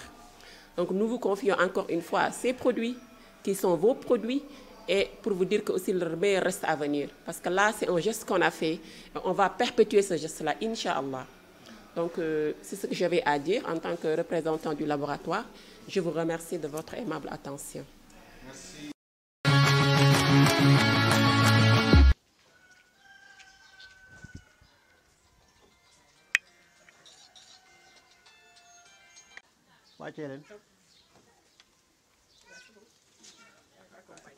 Assalamualaikum warahmatullah. Ñu ngi leen di nuyu yéen ñëpp macha allah di leen jéggalu si jël kàddu bi ndax sunu kilifa bu xasee ba wax rek ñun mën nañoo tàyyee wax waaye ñu ngi kontaan macha allah seen teewaay di leen remercier bu baax di remercier macha allah tonto Diallo si nekk na fi nekk bu rafet boo xam ne macha allah yow malade bi boo ñëw si moom da ngay wér da nga ñëw jàkkaaroog moom rek moom sans médicament da nga ñëw jàkkaaroog macha allah wér ñi fi yor xale yëpp nag macha allah mel noonu mu nekk nit ku baax koo xam ne jiitalul li ñuy liggéey xaalis moom ba dëgg yàlla serment ba mu présenté woon mu ngi koy mu si góorgóorlu bu baax macha allah da ngay ñëw mu teerul la teral la faj la ak xel mu dal ndax malade moom loolu rek la bëgg buy ñëw si nit ki na fekk koo xam ne ak di nga koy accueillir macha allah mu ngi si accueillir boobu moom ay xalem yëpp ñi fi nekkal dafa mel ni moom moo leen jur ndax même jikko la ñu yor même jikko ñuy kontaan si ñoom ñëpp macha allah tàmm ñu wax nag si mbooloo mais am na lu bari lu ñu mën a wax si moom. turu DAFRA Pharma ñu ngi kontaan si yéen macha allah di leen remercier ah waaw ñu ngi kontaan macha allah si waa DAFRA Pharma di leen remercier si ñëw bi ngeen ñëw di leen kontaan si yéen seen déplacement yàlla na yàlla suñu borom defal jiw kontaan nañu macha allah yéen ñi ñëw xam naa mel ngeen ni ki ngeen fi fekk ndax yàlla suñu borom mooy boole ay doomu aadama. te macha allah kontaan nañu ñu ngi leen di remercier bu baax a baax yéen jàppale wu leen tonton Diallo kese ñun ngeen jàppale ñun ñi fiy ñëw di faju si ñun ngeen jàppale ñun ngeen accueillir li ngeen koy jàppale mu ngi koy def si malade yi da ngay ñëw fii macha allah tonton Diallo ñëw naa bi ñu ne veillu tabaski fanaan fi ba bër set 11h laa fi jógee jour tabaski tonton Diallo lan laay fay mun ma tey lépp dama ko def ndëwënal te période boobu la nit ñi profité malade yi ndax période boobu xam nga ku nekk rek da ngay profité nit ñi ba fi bari mais moom deful loolu bu ma waxee dama tiit ma tonton Diallo ak yeneen yoo xam ne si kenn mënu ko wax kon yéen ñi fi ñëw daal li ngeen koy jàppalee ni mu ngi koy jàppalee malade yi kontaan nañu trop macha allah di leen remercier yéen ñëpp di ñaan yàlla na yàlla suñu borom si defal seen liggéey bi barke yàlla sàmm leen fa loxo yeggul si barke Nabil Moustapha. waaw asalaamaaleykum waaw maa ngi leen di nuyu di leen gërëm di leen sant comme ni ko Adja Soda waxee rek wax moom yombul waaye il faut ñu jéem nag il faut ñu jéem ndax tey moom il faut ñu jéem parce que li ngeen ñu defal dafa rëy DAFRA Pharma li ngeen ñu defal dafa rëy. parce que ñëw fekk xañ na loxo jotul gannaaw nga ñëw jàppale defar ba mu baax vraiment bi ñu ñëwee dañoo kontaan sax bi ñu ñëwee dañoo kontaan ci defar bi vraiment kontaan ci lool sax di leen sant di leen gërëm waaw ndax vraiment ku la defal lu toll nii ah dafa rëy ci ñun ba nga xam ne vraiment mënuñoo xam sax nu mu mel ci suñu xol waaw di leen sant di leen gërëm di ñaan ngeen yokku ba yokku. Pape Moussa Gueye, porte-parole de la cité. Moi, je suis très content. Vous savez, ce que je voulais dire au départ, moi, d'après de Koundaou, j'ai entendu la diversité de vos activités. Eh bien, vous vous insérez complètement dans la société. C'est très important. S'agissant particulièrement du cabinet Ya Salam. Moi, quand il est arrivé dans cette cité-là, quand il s'est installé dans la cité, il faut dire beaucoup de choses. La première chose, moi, il stress. Parce que le malade qui n'a pas dormi la nuit, souffrant de ceci ou de cela, déjà, la première chose, c'est l'accueil. Le Sénégal, vous savez, actuellement, c'est l'ordre du jour. L'accueil dans des hôpitaux, l'accueil dans des trucs, hein, vous avez entendu des murs, des vertes et des pas mûrs. Vous en avez entendu. Waaye wax dëgg yàlla bokku ci kii moom ku baax la xale yi ñu yaru lañu. Vous savez, il a un malade, il est fonctionnaire, c'est lui qui était là avec sa tenue là de sport, hein? C'est un fonctionnaire en retraite, il a une impression budgétaire, il a tout, mais on préfère venir ici ndax ni lay entretien ni lay toppatoo. On se demande même pour terminer moom mi est-ce que c'est privé ou est-ce que c'est l'État? Tellement il fait du social. ñu ñaan yàlla rek yàlla ko yàlla jàppale mais yéen itam yéen ñi ñëw nii defal ko lu mu mënul parce que je me demandais bien est-ce que lui il s'en tire est-ce qu'il s'en tire parce que li muy def pour mag ñi li muy def pour ilman yi li muy def pour waa jàngu bi li muy def pour màggat yi ak yooyu alors je me demande bien ndax yow parce que la santé n'a pas de prix. Nous sommes d'accord, mais elle a un coût quand même. Elle a un coût. Est-ce qu'il s'en sort? Kon nag yàlla indil ko nag Dafra comment yéen Dafra ngeen ñëw def lii pour moom mu du ñu rek c'est mérité dafay wàññi seen mérite yéen itam. Nous vous remercions et moi quand je dis que je vous remercie au nom de toute la cité, de toute la population. Di ñaan yàlla li ngeen man lu ko raw pour def lu ko raw parce que ñaanal leen ñaanal suñu bopp la c'est un truc effet de boomerang alors loolu la. Bonjour tout le monde. Moi c'est Mbaye Diallo. Je suis le chef du service du cabinet de santé paramédical Ya Salam et c'est avec un grand plaisir aujourd'hui de recevoir Dafra Pharma à l'occasion de leur 25e année d'anniversaire et nous sommes très contents de le recevoir aujourd'hui, n'est-ce pas, pour inaugurer cette magnifique action quand même qu'ils ont fait au niveau de notre cabinet. Le fait de le rénover totalement, ça c'est un grand plaisir et le cabinet de santé Ya Salam les remercie vivement. Et nous comptons quand même continuer cette collaboration pour quand même que nous aurons quand même une satisfaction sur tous les plans. Donc, pour ce qui est des services de Dafra Pharma, donc nous avons constaté de très bons produits, étant donné que depuis presque plusieurs années, nous avons manipulé leurs produits. Et nous avons eu quand même une satisfaction. C'est ce qui a quand même noué notre relation jusqu'à présent. Présentement, nous allons quand même continuer cette collaboration. Donc, pour éventuellement aller beaucoup plus de l'avant. Donc, je suis très content, très satisfait de la présence de beaucoup de personnes aujourd'hui qui ont fait le déplacement, et notamment un doyen de la cité, Pagay. Il y a aussi Soda, il y a aussi Mama Mati, et pour ne pas donc citer, il y a beaucoup quand même de personnes qui sont de la localité et qui nous soutiennent quand même dans le cadre de notre activité au sein de la cité. Voilà, bonjour à tout le monde. Moi, c'est Dr Nia Fatou Bintou. Je suis la représentante de Dafra Pharma au Sénégal.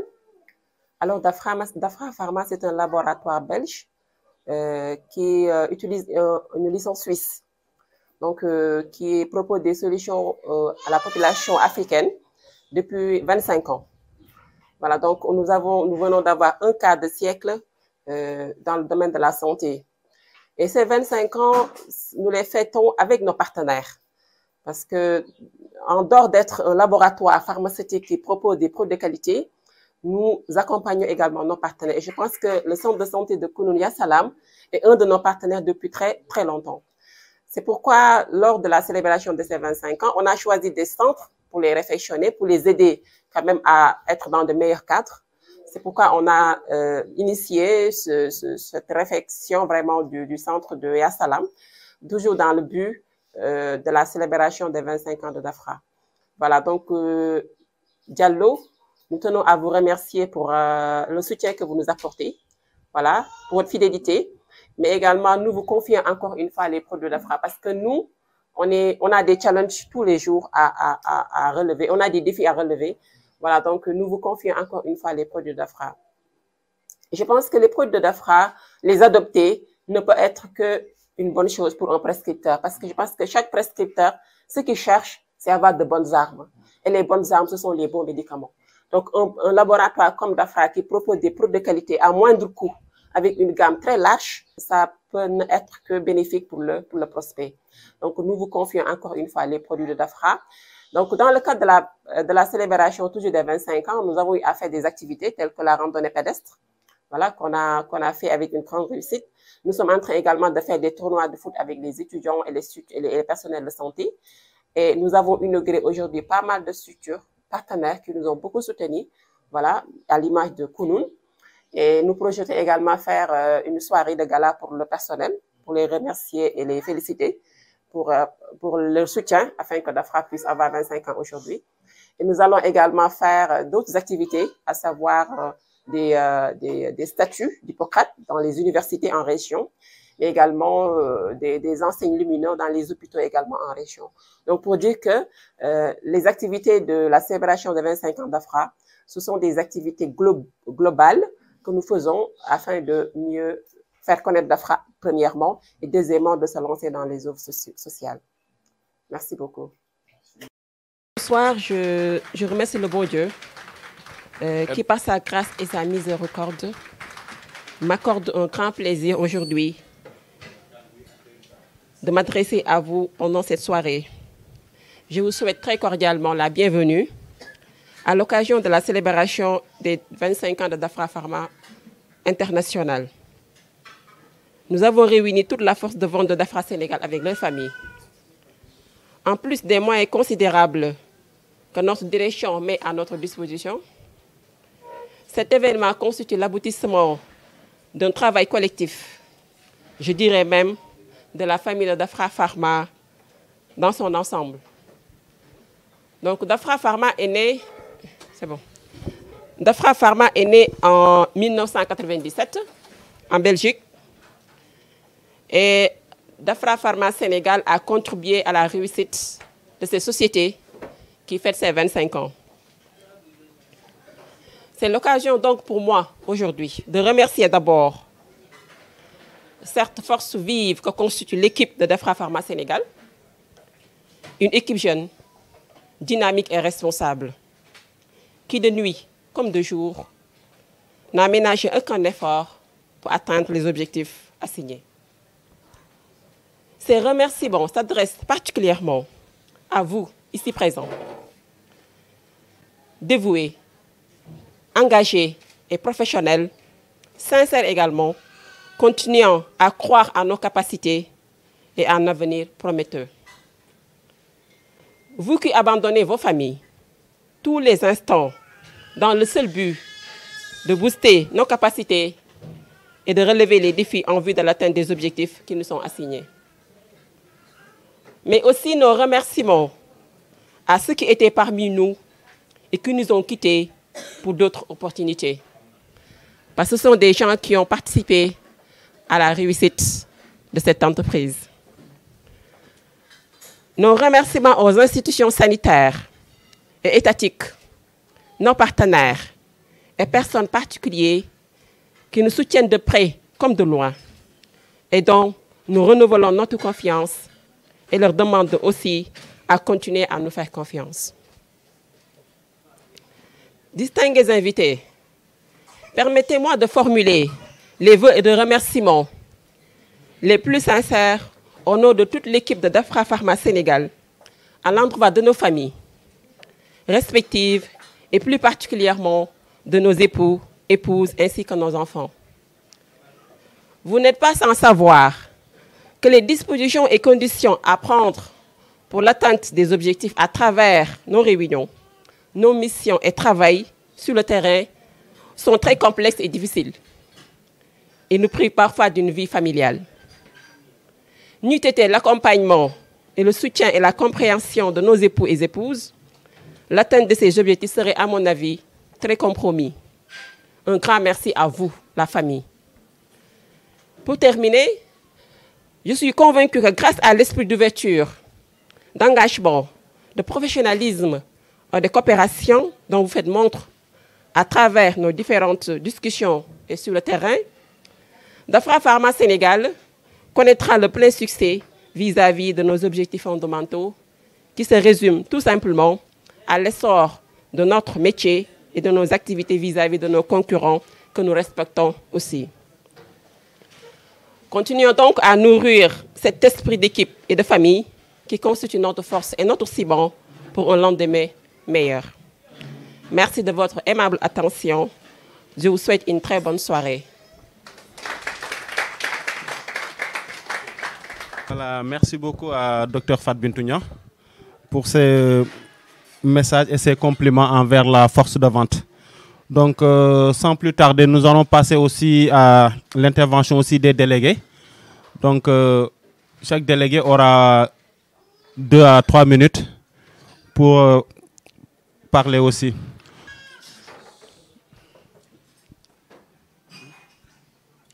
Voilà, donc là, vous avez Dr Pathé Diouf. Donc, c'est le représentant de Dafra Sénégal à Louga. Merci beaucoup, notre DAF national.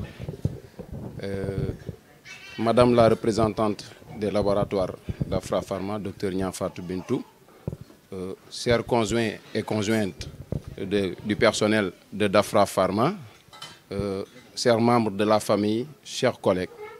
Donc, c'est avec un immense plaisir que je prends la parole donc, à l'occasion de cette soirée qui marque la 25e année d'anniversaire des laboratoires Dafra Pharma. Et quand on regarde bien la salle, donc on saura que aujourd'hui, en tout cas, l'équipe de Dafra est bien entourée de sa famille. Donc famille dans le vrai sens du terme. Et ce qui me donne envie d'aller dans la même dynamique que Dr Niang Fatou Bintou, à savoir vous remercier vivement. Parce que vous tous, vous savez que le métier de la visite médicale est vraiment compliqué. Donc parfois on est dans l'obligation de créer un vide temporaire donc pour profiter de certaines occasions, à savoir faire des visites nocturnes, parfois même durant les week-ends, donc de créer des vides dans la maison. Et parfois même ça peut nous arriver d'aller dans les coins les plus reculés des pays, donc sous forme de mission. Et tout le temps on peut replier avec donc, un déséquilibre de l'humeur, avec des cas de stress que vous arrivez à supporter. Donc on ne vous remerciera jamais assez pour votre accompagnement. Et permettez-moi aussi de faire une distinction honorifique donc, à l'endroit de ma bien-aimée ici présente, Madame Diouf Marietou, parce que aussi je sais que vraiment je suis capricieux, hein, et pourtant malgré tout donc, elle arrive à tout supporter. Donc c'est l'occasion pour moi de la renouveler toute mon affection, mon amour, mes respects et ma considération. Et j'associe aussi à mes remerciements mes sœurs et nièces ici présentes. Et sans eux, donc sans elles, autant pour moi, ça allait être beaucoup compliqué. Parce que nous tous, nous savons quand même le soutien donc, de la famille sénégalaise. Donc, sans plus tarder, je vais m'en tenir là, donc en vous disant bonne soirée. Merci beaucoup. Pathé pour ce très beau message et de compliments envers Madame Diouf. Donc nous allons passer la parole à Madame Dabo, Dr Koumba Ndiaye.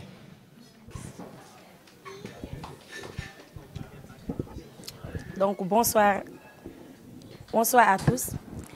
Bon, amis, collègues, merci d'avoir honoré l'invitation de Dafra Pharma. Donc c'est un immense plaisir aujourd'hui que d'être ici ce soir avec de si belles compagnies.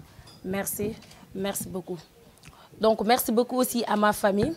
Donc ici représentée par M. Dabo. Donc mon wapo chéri, merci beaucoup vraiment. Donc il me soutient beaucoup, vraiment, surtout sur le plan du travail, sur tous les plans, mais surtout sur le plan aussi du travail. Donc je peux citer, il n'hésite pas à m'accompagner donc dans les gardes, surtout dans les nuits, lors de mes gardes, dans les nuits. Donc il n'hésite pas, même dans les structures aussi les plus éloignées, il n'hésite pas. Donc merci beaucoup. Il m'accompagne vraiment, il me soutient sur le travail. Merci beaucoup aussi à tout le monde. Mais je ne saurais terminer sans remercier aussi notre directrice nationale, donc notre docteur Fatou. Merci beaucoup pour ces 5 ans de compagnonnage, donc de compréhension, d'études. Merci beaucoup. Donc merci beaucoup à mes chers collègues, donc à ma famille d'Afra. Donc je vous aime. Merci. Parole à Docteur Idi. Je commencerai mes mots par remerciements et aussi par des excuses à l'endroit de la famille Dafra. Déjà, je remercie en tout cas les dirigeants de Dafra, que ce soit hors du pays, mais surtout à l'intérieur du pays, à savoir la personne de Dr Fatou Bintou Niang, qui est ici présente avec sa famille, que nous remercions aussi d'être là parmi nous.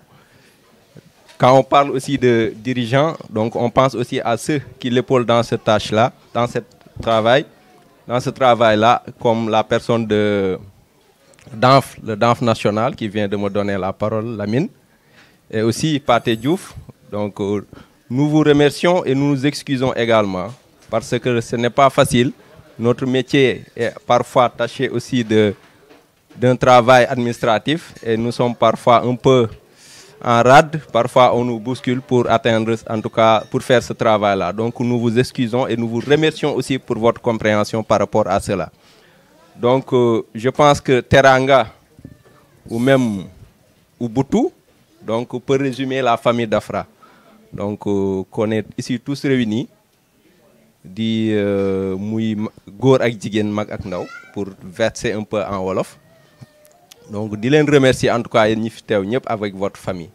Di jéggalu tous les Dafrayot en tout cas pour coono ji ñu leen di teg. Parfois man damay jéggalu ndax man je suis trop taquin, donc damay tooñ ñëpp pratiquement, donc wappoo ngi nële naa duma ci bàyyi. Donc jéggal bi daal la ñuy def ci kàddu yi di jéggalu bu baax a baax ci tooñeek yooyu puisque dañuy wax ne année Dafra lañ nekk c'est 25 ans. Beneen bi mooy di leen ñaanal yàlla aussi yéen ñi nga xamante ne yéen a ngi liggéey à Dafra ak seen famille fu ñu mënti jàpp yàlla defaral leen ndam ci li ñu mënti jàpp ndax vraiment à Dafra xol yu rafet rek lañ fi gis. Donc ñëpp bëggante nañ amuñu benn histoire te xam nga dund ak nit dafa jafe waxtuma ak ci liggéey kon nag bu demee ba yenn dara lu sew amu ci sante ko yàlla mais aussi jaajëfalee ko ku nekk compréhension bi nga am. Donc fi may terminer rek elle a été compréhensive. Elle gère tout et elle arrive à me ménager. En tout cas, je la remercie aussi aujourd'hui d'être là avec moi. Il s'agit bien sûr de Madame Sow. Merci beaucoup. Mbaké. Donc, nous allons passer la parole à Madame Diouf Mbacho. Bonsoir tout le monde. Bonsoir, chers invités. Bon, je tenais à remercier les laboratoires d'Afra Pharma pour cette belle soirée, pour fêter ces 25 ans. Merci beaucoup. Un grand merci aussi à notre superviseur, Dr Fatou Bintou Niang, la représentante de Dafra Pharma Sénégal, pour le bon management et le bon coaching.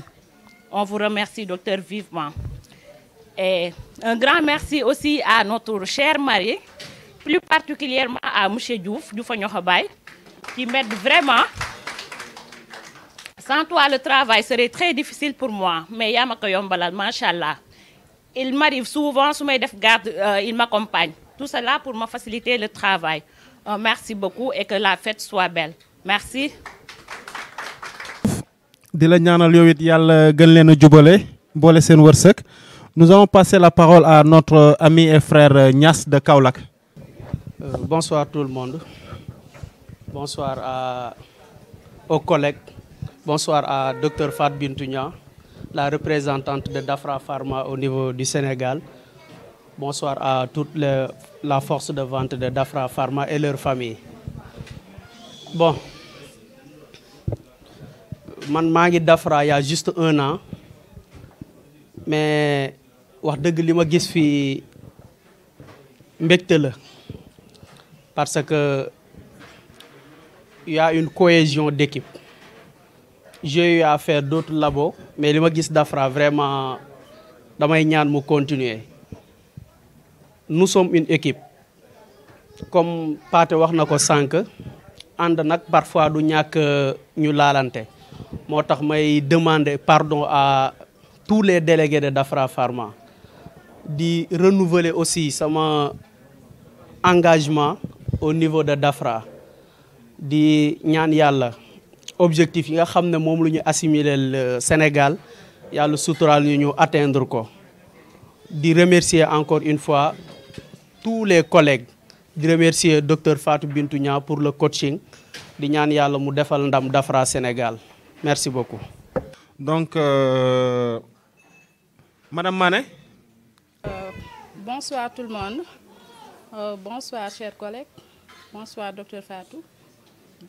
Bonsoir chers invités. Bien. Ok. Ñu ngi leen di remercier ci présence bi parce que c'est pas facile bàyyi ngeen seen soxla et tout ça ñëw pour honorer l'invitation de Dafra. Pour commencer, je vais faire comme les collègues, remercier Sadio Mané. Parce que franchement, j'ai l'habitude de le dire, c'est pas facile d'avoir une femme déléguée. Comme je dis, ñun togguñu en général, fóotuñu, defuñu dara. Te daf ñu comprendre, daf ma comprendre quoi. Deflowuma dara, lu dul di ma encourager ci liggéey bi. Te su ko neexoon aussi du ko def.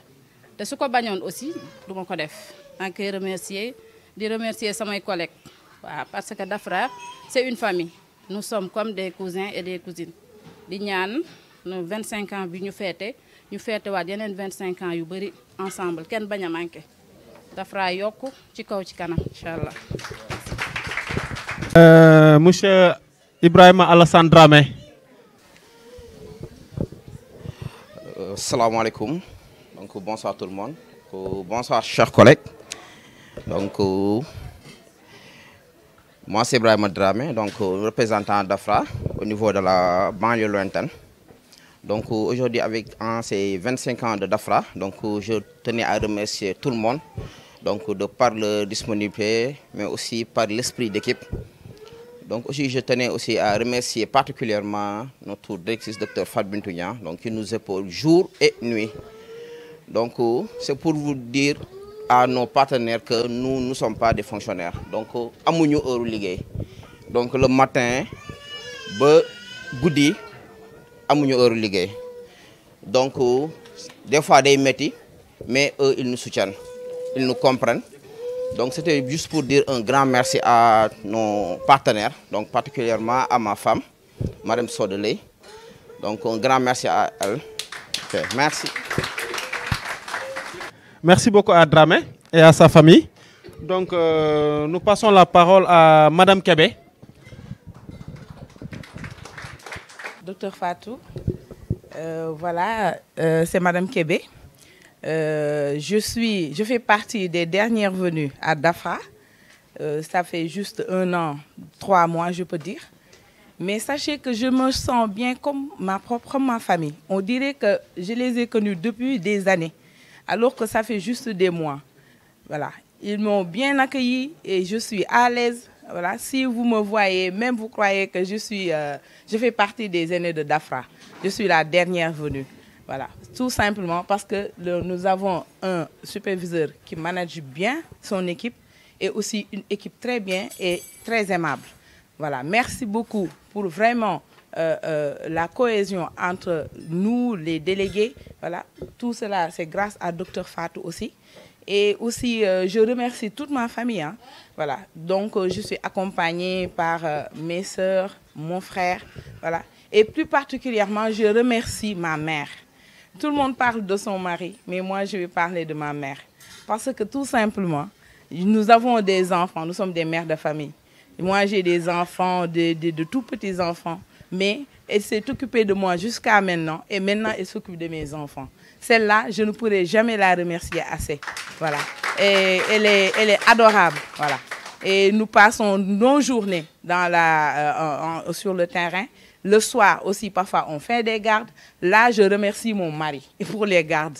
Parce que le soir, laisser sa femme partir en garde, vraiment, c'est pas tellement facile. Et merci beaucoup à M. Kebenyuga Alembay. Voilà. Donc, vraiment, big remerciement à toute ma famille. Et je vais passer la parole à ma petite sœur qui est là, ma jumelle. Voilà. Elle s'appelle Degen. Bonsoir tout le monde. Bonsoir à l'équipe d'Afra, à toutes vos familles respectives. Je vous salue. C'est vraiment, j'avoue que c'est une belle initiative de regrouper toute une structure, les collègues, les familles en plus, autour d'une table et pour discuter, échanger. Vraiment, c'est une initiative à saluer et ça permet de raffermir les liens entre collègues. Et vraiment, qu'Allah vous accompagne dans cette initiative. Donc, juste un mot pour ma grande sœur et jumelle, on dirait. Voilà, je sais que c'est une grande sœur exceptionnelle, très, très, très brave, une femme très dynamique, brave. Et en plus même de son travail, quand elle arrive à la maison, elle s'occupe de tout, elle fait tout. Tout ce qu'on fait, on demande d'abord à Ndeye Sokhna son avis, parce qu'elle organise bien, elle manage bien. Donc, mention spéciale à elle, vraiment pour son bravoure. Et d'autres qualités qu'elle a, peut-être que vous ne saviez pas. C'est un cordon bleu. En plus, elle a aussi des talents en déco. Donc, en plus d'Afra et de trucs de délégués, elle a d'autres qualités, machallah. Qu'Allah l'assiste beaucoup et la prête longue vie. Merci beaucoup. Merci beaucoup, Madame Kébé et famille. Donc, nous allons passer la parole à Ali Kouran Sissé, notre collègue de Tambacounda. Bon, bonsoir à toutes et à tous. Bonsoir, Madame la directrice de Dafra Pharma Sénégal, Dr Fatou Bintou Niang. Bonsoir, chers collègues, chers invités, mesdames et messieurs. Donc, juste, je pense que les collègues et familles ont tout dit. Juste pour rappeler les collègues et leurs familles que le métier de la délégation médicale, c'est un métier très complexe, très difficile, qui ne sollicite qu'une seule chose. Cette chose-là, c'est quoi? Le soutien de nos semblables. Donc, heureusement que nos familles sont là. La mienne, malheureusement, je ne les ai pas amenées pour des raisons quand même personnelles. Mais sachez que le soutien de nos collègues, c'est-à-dire de vos maris ou bien de vos femmes qui se décarcassent jour et nuit sur le terrain, c'est pas vain. Il faut toujours continuer à les soutenir, à les épauler, à les encourager. Parce qu'on a toujours des objectifs qui sont devant nous. Vraiment, si vous nous comprenez, vraiment, ça sera un plus pour nous tous. Vraiment, je vous remercie beaucoup. Juste un point que je voulais partager avec vous. Merci beaucoup encore une fois. Que la fête soit belle. Nous allons passer la parole à Madame Ndella Diouf. Des applaudissements pour Madame Ndella. Bonsoir tout le monde. Bonsoir chers collègues, ainsi que vos familles respectives. Bonsoir Dr Fatou, la représentante de Dafra Pharma, la directrice de Dafra Pharma Sénégal. Donc, wax ji mën naa bañ a bari.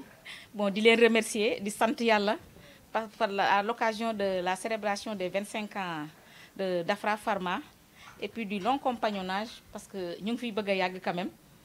Bon, jàmm rek di xew. di sant yàlla rek moom mi nga xamante ne moom ñu fi bàyyi ba heure bi ñuy ànd ci jàmm ànd ci salaam di ñaan yàlla di ko fête ay ati Dafra Pharma yëkkatiku ca kaw ca kanam. Donc merci à mes 2 filles ainsi que à ma famille. Même si mes sœurs sont loin, elles m'assistent de près ou de loin. ñu ngi may jàppale bu baax ci njaboot gi ak ci liggéey bi merci beaucoup. dama ci yokk tuuti rek wax ci lu baax li ma ko xamal du lim ma jur nag waaye lu baax lim def ci ñun yar bi toppatoo bi école chère yi bëgg bi suñu xarit yëpp dañoo ñee ndax ni mu def ak ñun mooy suñu xarit man ak sama rakk jee maa ngi lay ñaanal ku lay xaar yàlla na xaddi yàlla bu kenn gis sa toroxtaange yàlla na la fi yàlla bàyyi nga toog bañ lay yóbbu màkka lépp lu nekk suñu xol bii nii yàlla xam na ko yàlla na ko yàlla def maa ngi lay ñaanal Diouf. Voilà, donc il reste Madame Niass qui n'est pas encore là. Il y a aussi notre collègue Nicolas qui sera absent pour des raisons de santé. Donc, et notre collègue Sam aussi du Fouta qui sera aussi absent. Donc, bon, moi, je vais emprunter le pas par rapport aux collègues di jégalu man ba pare. Donc, je demande pardon à tous mes collègues pour certains détails ci liggéey bi. Des fois, on me met la pression, donc je suis obligé aussi, des fois aussi, d'un peu mettre la pression. Mais di leen jégalu bu baax daal quel que soit les manquements ndax mën nga def amal nit ki àq te doo ko xam. Donc maa ngi jégalu ñëpp di jégal ñëpp. Et je remercie aussi mes épouses, donc à travers Madame Gassama qui est présente et qui représente en même temps aussi l'autre Madame Gassama. Donc di leen jégalu aussi parce que c'est même une opportunité bu sunu collègues yu jigéen yi di wax ni seen i jëkkër yi ñu ngi leen di gunge ci garde. Bon, moi j'ai pas eu cette chance que mes épouses m'accompagnent lors des gardes, mais au moins dinañ xam ne bu ma leen tàggootee garde maa ngi dem garde. Donc Madame Gassama merci beaucoup ci compréhension yi ci soutien yi ci déplacement yeneen heures yi nga xam ne c'est pas des heures de parce que délégué médical moom amul heure amul jour donc yéen a ñuy mën a comprendre di ñu jàppale comme ni ngeen koy defee tout le temps donc yal na leen yàlla fay ni mu leen di fayee mooy ngeen fekkee seen njariñu njaboot ba tal ko donc di ko ñaanal toutes les familles Dafra ici yal na yàlla barkeel njaboot yi yàlla def ñun ñëpp ñu fekkee suñu njabootu njaboot te tal ko. Voilà, donc avant de passer au reste de la soirée mënuma wax aussi te remercier ma docteur Fatou Bintou Niang. Donc avec plus de 10 ans de compagnonnage depuis 2010 mu nekk nit ku baax aussi ku may conseiller lu bari ku may jàppale ci lu bari macha allah docteur Fatou yàlla na la yàlla fay yàlla nga fekke sa njariñu njaboot fekke njariñu sët yi te tal ko yaak monsieur Niang waa kay donc merci beaucoup à tous. Donc y a pas un membre de vos familles qui désire prendre la parole? Ku bëgg a remercier borom këram wala soxnaam monsieur Niang? Tout le monde. C'est la première fois que l'occasion m'est présentée pour avoir l'opportunité de discuter en face ou de partager une soirée avec les membres de Dafra. Je pense que je vais prendre un peu... Voilà. Je pense que je vais faire... Ok, c'est bon comme ça. Je vais faire... je dirais plutôt faire doléance, déposer un cahier de doléance auprès de la représentatrice de Dafra Pharma qui est ici présent. Bon, pour vous dire que nous, les maris de Dafra, non, je ne vais pas dire souffrir, parce que c'est tout à fait normal. Quand on a un bien-aimé, on l'accompagne surtout. Donc, mon CDI qui est là, Kumba, en l'occurrence, ça fait, je pense, 5 ans qu'elle est avec vous. Et à la limite, j'ai même retenu tous vos produits. Par cœur. Je me porte aussi, parfois, comme bagagiste. Ben, avec les cartons d'Afra, chez nous, on en a beaucoup même. Mais c'est tout à fait normal. Et bon, c'était juste une parenthèse. Hein. Donc là, je pense que la deuxième phase de mon allocution, je vais m'adresser à vous directement. En tant que leader, c'est pas facile. Étant chef d'entreprise, je sais ce que c'est. Étant une femme, c'est pas évident. Je vous dirai tout simplement, je vais partir par une définition, une petite différence entre deux mots, l'intelligence et la sagesse. Donc on dit que la personne intelligente sait régler les problèmes. Et à la place, le sage évite ce même problème. Donc que Dieu vous accorde cette sagesse-là pour que vous puissiez davantage mener cette belle entreprise à l'avant. Donc c'est pas facile, j'ai pas l'habitude de parler en public, mais je tenais à vous dire ça, à vous encourager. J'entends tout souvent pas ce que vous faites et c'est pas évident. Que Dieu vous accorde cette force et cette sagesse pour que vous puissiez mener à l'avant cette entreprise. Merci à vous et merci à tout le monde. Merci fort. Merci beaucoup, M. Dabo. Donc, on peut clôturer la liste ou bien il y a d'autres intervenants? Madame? Okay. Bon, s'il n'y a pas d'autres intervenants, donc je pense qu'on peut passer, voilà, donc c'est passer au dîner. Voilà.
Bonsoir, Dr Fat Bintou Niang, responsable d'Afra Sénégal.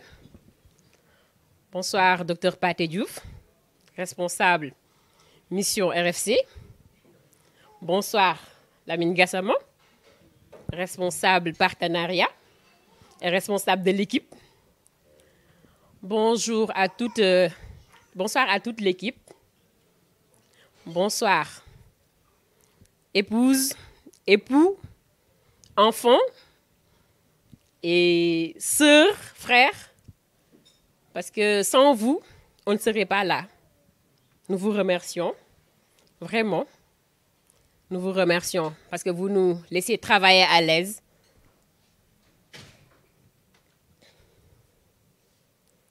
Donc, un remerciement particulier vraiment pour une personne spéciale, un papa exemplaire, un époux, un conseiller, quelqu'un qui m'a vraiment soutenu depuis tous les temps. Certainement, j'entendrai des surtout Dr Koumba va pas être d'accord quand je dirais que c'est le plus bon des maris, Dr Saliou Niass, que je remercie vraiment. Niass Koumba. Donc, si tu n'étais pas là, je ne serais pas là, sérieusement. Sans toi, je ne serais même pas Dr Niass, Dr Seynabou, ça c'est sûr. Parce que depuis la première année, depuis la fac, tu m'as soutenu, épaulé dans les moments difficiles, dans les moments de bonheur, jusqu'à ce que nous soyons mariés femmes. Et nous avons des enfants aussi, Inch'Allah. Et depuis lors, vous n'avez pas changé de visage. Vous êtes toujours resté égal à vous-même. Donc, je ne saurais que vous remercier. Et je ne cesserai jamais de vous remercier par rapport à ta disponibilité, à ton soutien, à tout. Moi, je ne vous vois pas. Hein? Docteur Niass, je ne vous vois pas.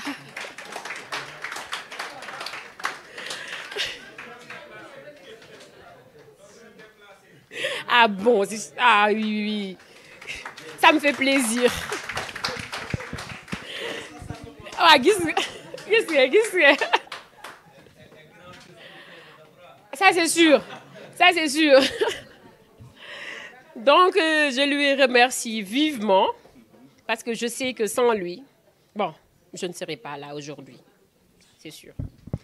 Bon, je vous laisse la parole. Je remercie la directrice, Dr Fatou, et l'ensemble de l'équipe de DAFRA. Je salue aussi cette initiative de rassembler tout le monde en famille, de passer quelques moments de bonheur. Donc, comme elle l'a dit, elle aussi, elle est exceptionnelle. Vous le connaissez mieux que moi. Vous travaillez avec elle depuis des années. Je pense que c'est quelqu'un qui est très sérieuse dans ce qu'elle fait, qui est direct et qui se donne à fond, vraiment. Et ce qu'elle fait, non pas seulement dans le domaine de son travail, mais aussi dans le domaine familial, social et conjugal aussi. Elle assure, c'est tout ce qu'elle doit faire. Je ne suis pas là, je suis à Touba. Elle gère tout, vraiment. Je ne gère rien. Je suis là le week-end, après je rentre. Donc vraiment, chapeau à elle et merci, elle ne change pas. Allez, bonne soirée. Merci. J'ai oublié encore de vous dire, je t'aimais, je t'aimerai pour toujours. Merci tout le monde, merci beaucoup. Merci. Bonsoir. Poésie pour ma mère, pour toi maman, j'irai chercher toutes les belles étoiles du ciel que je rassemblerai à un joli collier que je mettrai à ton cou pour te dire merci maman.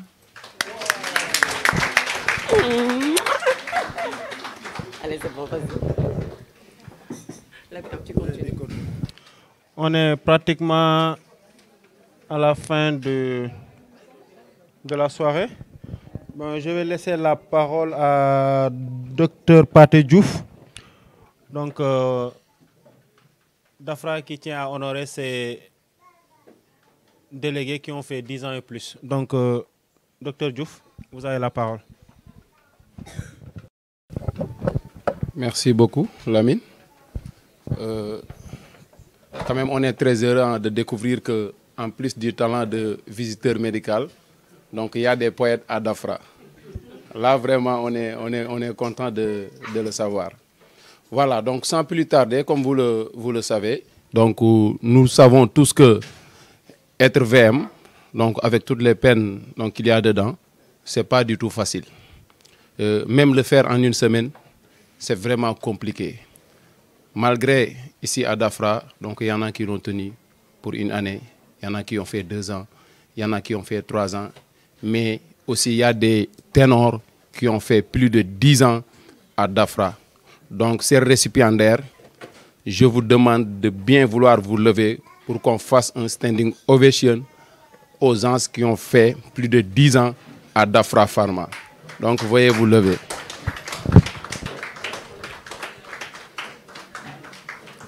Voilà, donc merci beaucoup. Pour commencer, nous appelons ici Madame Ndella Diouf, donc la dame forte de Dakar Plateau, donc qui est là avec DAFRA depuis plus de 10 ans, commençant par Kaolack, où elle a vraiment fait ses preuves. Donc après Kaolack, elle continue toujours de faire ses preuves sur Dakar. Donc pour honorer Madame Ndella Diouf, nous appelons Moussenia, donc de bien vouloir venir lui donner sa distinction.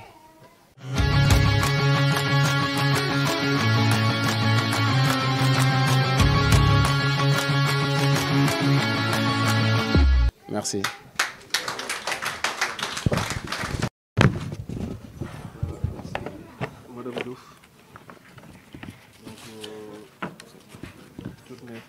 félicitations pour ce beau parcours.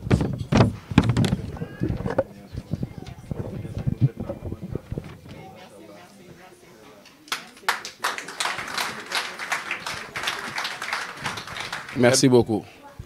Voilà. Donc l'homme que je vais appeler, certainement tout le monde le sait d'abord. En tout cas, on l'appelle l'infatigable. Parce que c'est une personne qui se décarcasse pour le bienfait de tout le monde. Une personne qui n'hésite pas à se lever à 2 heures du matin pour rendre service à une personne, à un collègue.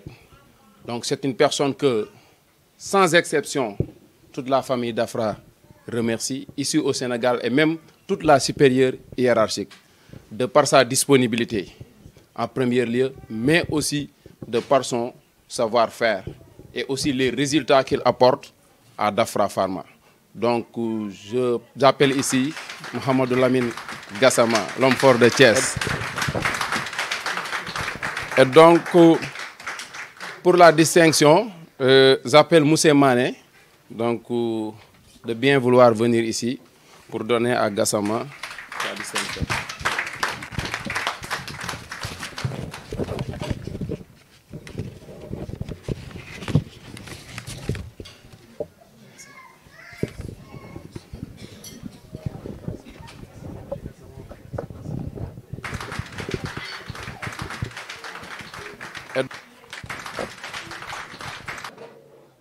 Derrière chaque grand homme, il y a une grande dame. Mais moi, je disais que derrière notre grande équipe d'Afra, il y a une très grande dame. Une dame qui n'hésite pas, en tout cas, pour l'atteinte de nos objectifs, pour le confort de ses éléments, donc à savoir de tout un chacun sur son équipe, donc n'hésite pas à remuer ciel et terre pour mettre chacun de ses éléments à l'aise. Une dame qui ne refuse pas qu'on l'appelle même à 0 heure. N'importe quelle heure, elle a l'habitude de le dire. Elle a l'habitude de dire ça. N'importe quelle heure, vous pouvez m'appeler. Je suis à votre disposition. Donc, c'est une personne qui, depuis 10 ans, plus de 10 ans, continue à apporter, en tout cas, son peu pour rehausser Dafra Pharma. Je vais dire que cette personne, comme en matière d'histoire, la référence c'est Jésus-Christ, parce qu'en histoire, on parle toujours de avant Jésus-Christ ou après Jésus-Christ. Mais avec l'histoire de Dafra, c'est cette dame qui a en tout cas marqué ses empreintes. Et on souhaite qu'elle nous accompagne avec des années, des années, des années. Et je pense que ça se réalisera, Inch'Allah. Donc je vous prie de bien vouloir applaudir Dr Nia Fatou Bintou de se présenter à notre niveau. Merci. Et pour la remise de sa distinction, nous appelons Dr Nias de bien vouloir quand même nous donner ça.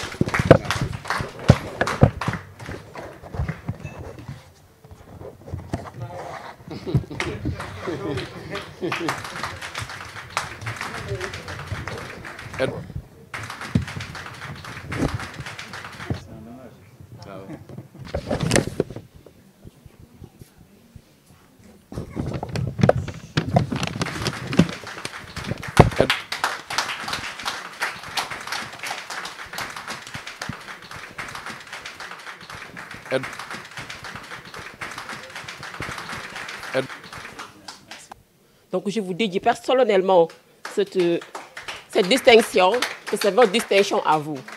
Et je suis sûre que le meilleur reste à venir. On peut tout avoir à Dafra Pharma. Si on y croit et qu'on y met les siens, on peut tout avoir. Donc merci à tout le monde. C'est une soirée qui est très très très belle. Mais il y a une suite que je vais laisser au modérateur de l'annoncer. Merci beaucoup. Donc, merci beaucoup aussi, Dr Fatou, pour ce témoignage envers l'équipe. Comme nous le savons tous, pour ce qui nous a le plus réunis, c'est la fête des 25 ans de Dafra. Voilà, et à l'honneur de ces 25 ans de Dafra, à part la soirée, Dafra tient à offrir à toute la force de vente et leur famille donc un gâteau de 25 ans. Voilà, avec 25 parts. Donc on essaie d'en déguster avant ñuy ñaanalante ku nekk ñu koy ñaanalaatal mu delluwaat ak jàmm fa mu jógee am yoonu jàmm.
Voilà, c'est bon, tu peux. Voilà, tu peux avancer. Voilà, chez Dieu, allez. Voilà, tu peux terminer.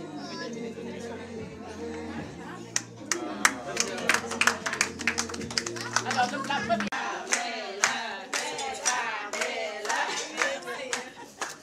Voilà, merci beaucoup. Donc, on va goûter.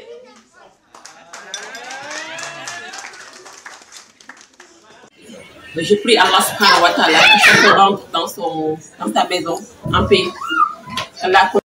Qu'Allah continue à nous protéger ainsi que nos familles.